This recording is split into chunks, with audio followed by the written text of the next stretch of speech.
মানব সেবার অন্যতম উজ্জ্বল প্রতীক নার্সের সম্মান জানাতে সোমবার উৎসবমুখর পরিবেশে পালিত হলো আন্তর্জাতিক নার্সেস ডে। একই সঙ্গে আধুনিক নার্সিং সেবার পথপ্রদর্শক ফ্লোরেন্স নাইটিঙ্গেলের ২০৬তম জন্মবার্ষিকীও যথাযোগ্য মর্যাদা উদযাপন করা হয়। এই উপলক্ষে আগরতলার আইজিএম হাসপাতাল থেকে এক বর্ণাঢ্য র্যালি বের করা হয়। র্যালিতে অংশ নেন নার্সিং কর্মী, স্বাস্থ্যকর্মী ও প্রশিক্ষণরত নার্সরা।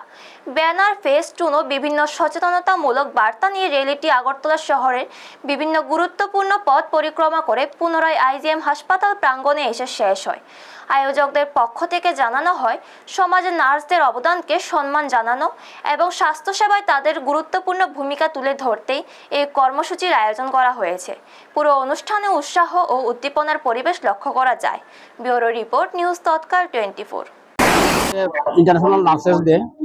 আজকের দিনে আমি বলবো যে নার্সরা মানে আমাদের নার্সিং অফিসাররা যে পরিষেবা দিচ্ছেন, কোভিডের সময় দিয়েছেন, হাসপাতালে রোগী ভর্তি হলে তারা পরিষেবা দেন, তারা নাইটিঙ্গেলকে অনুসরণ করবেন এবং মানুষকে আরো সুন্দর পরিষেবা দেওয়ার চেষ্টা করবেন।